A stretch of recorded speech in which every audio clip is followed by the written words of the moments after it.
ഇന്നലെ രാത്രിയും കനത്ത ആക്രമണ ശ്രമമാണ് പാകിസ്ഥാന്റെ ഭാഗത്തു നിന്നുണ്ടായത്. ഇന്ത്യയുടെ ശക്തമായ പ്രതിരോധത്തിൽ പാകിസ്ഥാൻ ശ്രമങ്ങൾ പരാജയപ്പെട്ടു.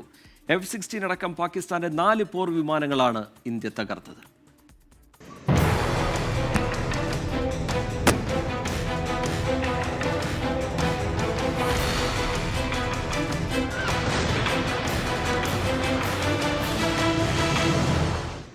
എത്ര കിട്ടിയിട്ടും പഠിക്കാതെ വീണ്ടും ആക്രമണത്തിനെത്തിയ പാകിസ്ഥാനെ ഇന്ത്യൻ സൈന്യം വീണ്ടും തുരത്തി.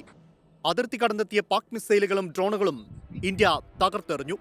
പൂഞ്ചിൽ പാകിസ്ഥാന്റെ ബാലിസ്റ്റിക് മിസൈലുകൾ തകർത്തു.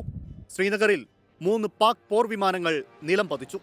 രാജസ്ഥാനിൽ പാകിസ്ഥാന്റെ F-16 വിമാനം തകർത്തു. ഹരിയാനയിൽ ഡൽഹി ലക്ഷ്യമിട്ടെത്തിയതെന്ന് സംശയിക്കുന്ന പാകിസ്ഥാന്റെ ഫത്ത-2 മിസൈൽ ഇന്ത്യ അടിച്ചിട്ടു.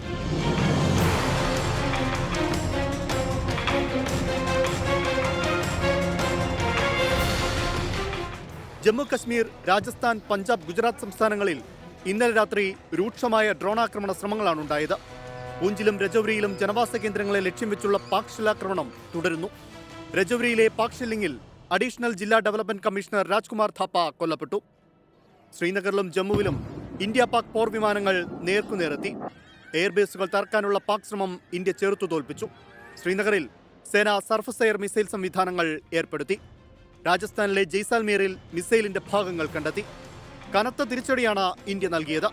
ഇന്ത്യൻ തിരിച്ചടിയിൽ 4 വ്യോമത്താവളങ്ങൾ തകർന്നു. പാക് സൈന്യത്തിന്റെ പോസ്റ്റുകൾ ഇന്ത്യ തകർത്തു. അതിർത്തികളിൽ കരസേന സേനാവിന്യാസം വർദ്ധിപ്പിക്കുകയാണ്. ഇന്നലെ മാത്രം ഇന്ത്യയുടെ 26 കേന്ദ്രങ്ങളെയാണ് പാകിസ്ഥാൻ ലക്ഷ്യമിട്ടത്. എന്നാൽ എയർബേസിനെയും മറ്റും ലക്ഷ്യമിട്ടെത്തിയ എല്ലാ മിസൈലുകളെയും ഡ്രോണുകളെയും സൈന്യം തകർത്തെറിഞ്ഞു. നമ്മുടെ അതിർത്തികളെല്ലാം സൈന്യത്തിന്റെ കരങ്ങളിൽ സുരക്ഷിതമാണ്. ജയ്സാൽമീറിൽ നിന്ന് രാഹുൽ VS-നൊപ്പം അനിൽ വാസുദേവ്, 24.